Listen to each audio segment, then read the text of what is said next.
नमस्कार दोस्तों, एक बार फिर से आपका स्वागत करता हूं हमारे चैनल टेट स्टडी और हमारी नई वीडियो में। तो दोस्तों, इससे पहले हमारा व्यक्तित्व का टॉपिक चल रहा था और उसके अंदर हम IBT, टेट, केट, वेट, SCT, खेल ड्रामा परीक्षण इत्यादि पढ़ चुके थे और उसके बाद हम कुछ और व्यक्तित्व मापन की विधियाँ पढ़ चुके थे। तो आज भी उसी क्रम में हम व्यक्तित्व मापन की वस्तुनिष्ठ विधियाँ पढ़ेंगे। इससे पहले हम सब्जेक्टिव विधियाँ भी पढ़ चुके हैं, तो आपने नहीं देखा है तो देख लीजिएगा। वीडियोस का लिंक मैं इस वीडियो के डिस्क्रिप्शन में दे रहा हूँ।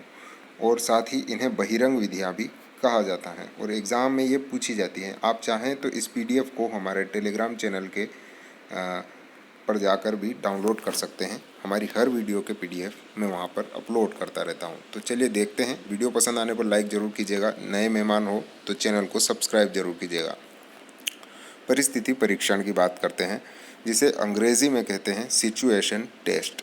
ठीक है, परिस्थिति का अर्थ ही सिचुएशन होता है और सिचुएशन टेस्ट लिया जाता है यहाँ पर, तो उसे परिस्थिति परीक्षण कहते हैं। इसके जनक हैं हर्टशॉन। कई बार एग्जाम में सीधा पूछ लिया जाता है परिस्थिति परीक्षण के जनक कौन हैं, तो वहाँ पर ऑप्शन में आपको हर्टशॉन लगाना है। ठीक है, इसका अंग्रेज़ी नाम जरूर से आप याद रखिएगा ताकि आप कंफ्यूज ना हो। आगे बढ़ते हैं।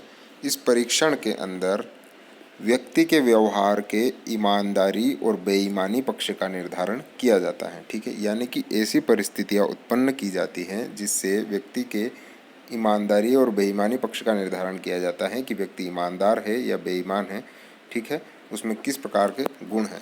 आगे बढ़ते हैं। ऐसा कैसे किया जाता है। कुछ कृत्रिम परिस्थितियाँ उत्पन्न की जाती हैं जिसमें परीक्षार्थी को शामिल किया जाता है और उसके द्वारा किए गए व्यवहार के आधार पर व्यक्तित्व का निर्धारण किया जाता है। ठीक है, अभी जैसे मैं आपको बताना चाहता हूँ कि कृत्रिम परिस्थितियाँ कैसे, जैसे मान लीजिए मैंने आपसे कहा कि पास वाले कमरे में जाइए और वहाँ से मैंने कुछ रखा है तो वो लेकर आइए। अभी मान लीजिए मैं वहाँ पर कृत्रिम तौर पर पहले से ही 100 का एक नोट रख देता हूँ। ठीक है, और अगर आप वहाँ पर जाते हैं तो आप अगर उस 100 के नोट को उठाकर ले आते हैं या आप रख लेते हैं तो इसका मतलब आप बेईमान हैं। ठीक है, इस प्रकार की कुछ परिस्थितियाँ उत्पन्न की जाती हैं। तो कुछ कृत्रिम परिस्थितियाँ उत्पन्न करके व्यक्ति के ईमानदारी व बेईमानी पक्ष का निर्धारण किसमें किया जाता है, अगर आपसे याद रखने को बोला जाए तो परिस्थिति परीक्षण में किया जाता है, जिसके जनक हर्टशॉन हैं। अभी नेक्स्ट आप देखेंगे तो इसी से मिलता जुलता सेकंड परीक्षण है हमारा निष्पत्ति परीक्षण, या इसे निष्पादन परीक्षण भी कहते हैं। इसका अंग्रेज़ी नाम आप याद रखिएगा, सबसे बेटर है।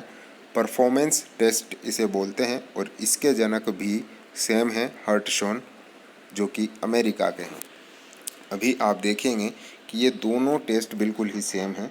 परिस्थिति परीक्षण को इस परीक्षण में ही शामिल किया गया था, यानी कि जो हमने अभी पिछली बार पढ़ा है परिस्थिति परीक्षण, वो भी इस परीक्षण में शामिल किया गया था पहले, किंतु मनोवैज्ञानिकों ने दोनों को अलग अलग कर दिया। इस परीक्षण में भी व्यक्तित्व के ईमानदारी व बेईमानी पक्ष का निर्धारण किया जाता है। ठीक है, यानी कि दोनों लगभग सेम हैं और दोनों एक ही परीक्षण थे, लेकिन मनोवैज्ञानिकों के कारण मनोवैज्ञानिकों ने इन दोनों को अलग अलग कर दिया। इस परीक्षण में परीक्षार्थी को कोई कार्य दिया जाता है ना, कोई कार्य देकर जिसके संपादित करने के तरीकों का निरीक्षण किया जाता है कि किस प्रकार से व्यक्ति उस कार्य को पूरा कर रहा है। तो उसका निरीक्षण करके व्यक्तित्व का निर्धारण किया जाता है। इसे निष्पादन परीक्षण भी कहा जाता है। तो ठीक है, आप याद रखिएगा। तो दोस्तों, आज की वीडियो में इतना ही। प्लीज़ अगर आपको वीडियो पसंद आई है तो लाइक कीजिए, दोस्तों के साथ शेयर कीजिए और चैनल पर नए हैं तो सब्सक्राइब कीजिएगा। कोई सवाल हो तो प्लीज़ कमेंट करके पूछ लीजिएगा, मैं हमेशा आपका रिप्लाई दूंगा। धन्यवाद।